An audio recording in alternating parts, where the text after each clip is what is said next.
So a bit of a learning curve today that I wanted to share. I was on my bike ride, and I usually have this destination that I get to, and so in that path, this older gentleman passes me on the bike, and he doesn't just pass me, he like passes me, like smoked me, and just kept going. And I was like, whoa, I just got smoked by an older guy.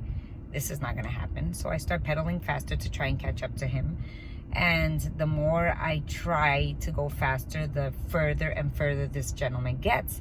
And I'm like, oh gosh, and I'm trying and I'm trying and I'm trying. I finally reached the end point of where I'm supposed to get to, but I didn't catch up to him.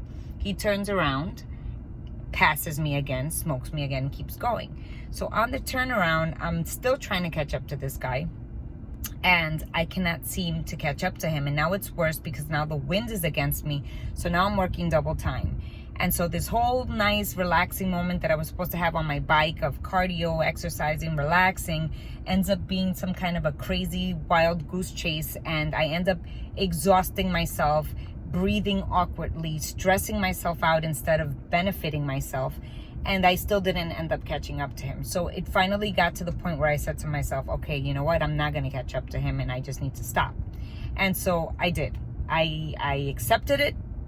And I said to myself, this is a total learning curve, because in life, we do the exact same thing. We are in a path and we see someone that is ahead of us. And instead of just using that person as a focal point and trying to use them as motivation to catch up to them, what we're ending up doing is trying to compete with them and trying to be like them and try to be at their level and at their pace. And the reality of the matter is that we're all different people. We're not going to have that same pace. We're not going to be doing the same things. I mean, we might get to the final destination the way they did, but it doesn't mean that we're going to get to it as fast as they got to it. And so it was a very big learning curve to me, because in the end, I ended up learning that although we can use them as that motivation, we shouldn't try and be like them. Be yourself. Be myself.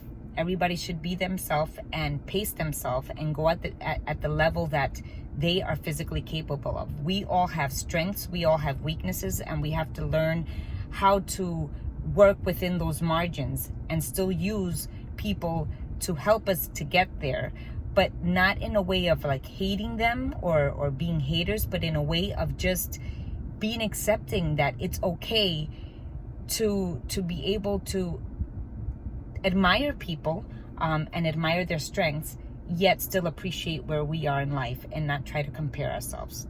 We have to learn how to love ourselves and love the process that we're going through and love the place that we are at and embrace it while we're trying to get to those places where we want to reach. And when we do reach those places, then we need to help those around us to get there as well and work together as a team. So that was just a little sharing that I wanted to do with you all today, because I definitely had that aha moment. I definitely had that epiphany, and I definitely had that little lesson learned today. And I hope that this also benefits you. And I'm wishing for everybody to just get where they want to get in life and just do it gracefully and with joy, because in the end, we have to also enjoy the journey. Take care, guys. Bye.